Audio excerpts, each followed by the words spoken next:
Hi, guys, and welcome back to the Plot Genie. Are you thinking that maybe writing 3 books a year while working full time is impossible? It's not. I've done it, maybe not full time, 40 hours a week, but 32 hours a week at a police station with children at home. I've done that. And today I'm going to walk you through the exact system that I used to consistently write and publish multiple books a year without burning out. Spoiler alert, it's not about the hustle, it's about the strategy, and it's making sure that you are putting your needs and your family's needs above um, almost everything else, right? So, if you don't know me, hi, I'm Heather, and I am a full-time author and series coach, and I help fiction writers go from scattered and stuck to structured and successful. In today's video, we're talking about writing 3 books a year while working, parenting, side hustling, you name it, maybe a mixture of all three.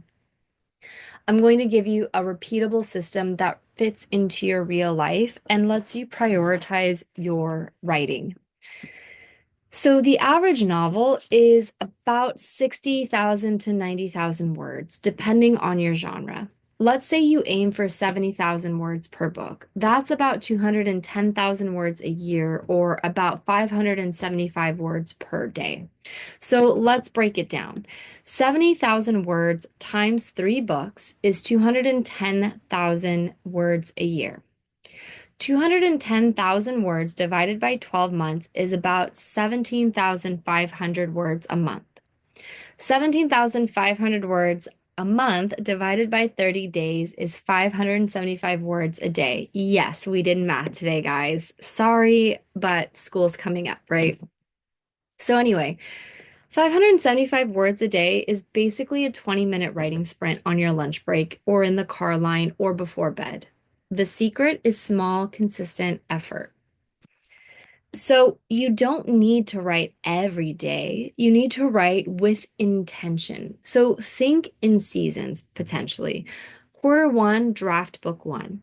Quarter 2, revise book 1 and draft book 2. Quarter 3, revise book 2, draft book 3. And then Quarter 4, revise book 3 and publish book 1. So I try to write a year ahead. I know that that doesn't work for some people, and sometimes it might not be possible. But if you are able to, it's something definitely to try. This gives you buffer room for life stuff when you start planning that way in quarters. Holidays, burnouts, family drama, because we all have it, while you're still moving forward, you're still seeing progress. So the next step is going to be creating a repeatable writing routine. So what does that actually mean? For one, don't chase motivation. I get so annoyed when people say, "Oh, I have to feel right like writing. I have to really wait for inspiration to strike. I'm waiting for the muse." I get we're all creative, but if you really want this to be a business, you can't just wait for inspiration when you're sitting at your 9 to 5. You can't wait for inspiration to go fold the clothes if you're working at Target. You can't wait for inspiration to make popcorn if you're working at a movie theater.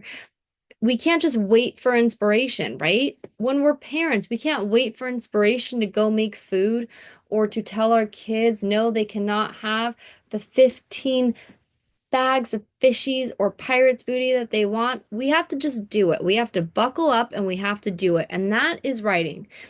And that's what I'm talking about. You have to build this habit. Okay. Here is how I set up a writing routine that sticks for me. Pick your best time. For me, it's in the morning. But remember, I'm full time. I am very lucky. My husband is able to stay at home and help me with the kids so we can work a schedule around our family. You might not have that luxury, and that is okay. So pick your best time, even if it's 15 minutes before work. Number 2, set a scene. same space, maybe music, maybe a coffee, a drink that really gets you, whatever. This is part of the routine because when you have your habit and you're doing things consistently, it's going to trigger something in your brain that says, oh, we're writing. I'm going to start turning that creative brain part on. The third thing, use a timer. 25-minute sprints is really going to help you with your focus. And then the last thing, track your word count weekly, not daily. See, I like doing it daily, but if you are working full time, this is going to help you because some days are going to be easier than the others in order to hit that word count.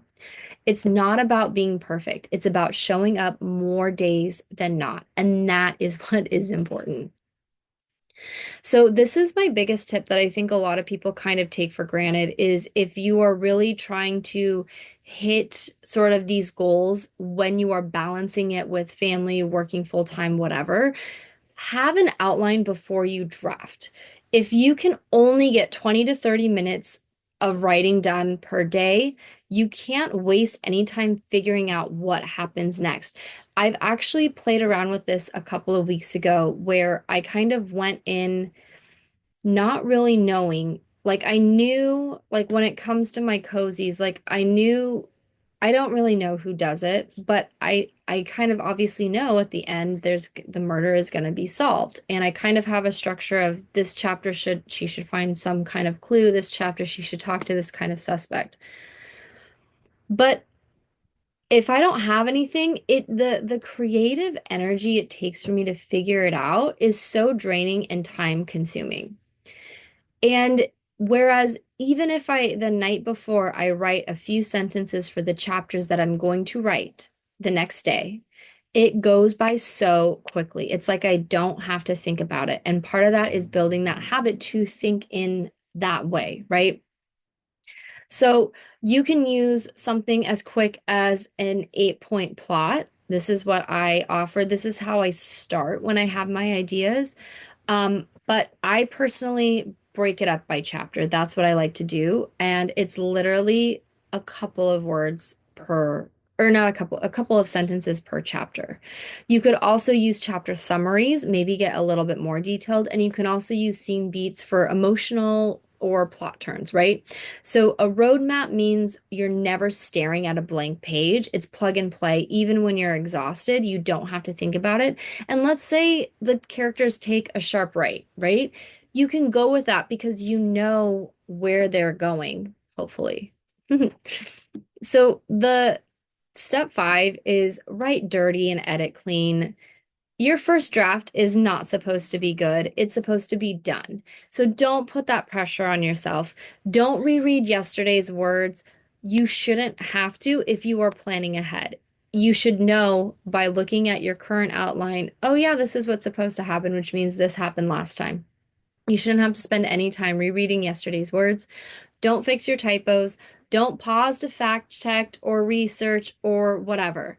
Get the bones down, fix it all later. The faster you finish, the more likely you are going to finish completely at all, whatever you want to say. This is what's so important. Okay. So after that, you want to start you want to plan your publishing timeline backwards. So what do I mean by that? If you want to publish 3 books, map it backwards. So for each book, you need 1 month, like potentially. Potentially, this is why it's important to know who you are and what your process is. You might need a month of revisions. You might need 1 to 2 weeks with beta readers or polishing out those revisions, alpha readers, things like that. You might need 1 week to format, to upload, that sort of thing. And then you need 1 week potentially to launch. If you know your dates, you can work your drafts around them based on your history, based on the way that your process has worked before. This way, there's no more last minute chaos. You have everything geared up and ready to go, essentially.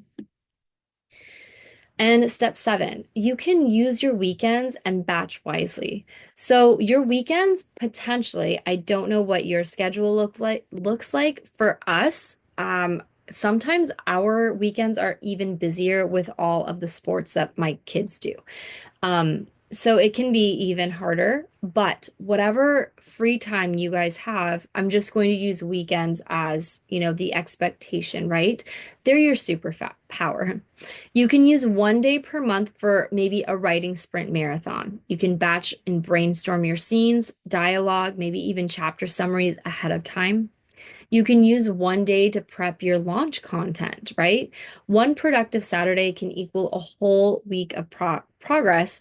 And if you're only using 1 day versus the two, you still have time for family, religious stuff, all of that on Sundays.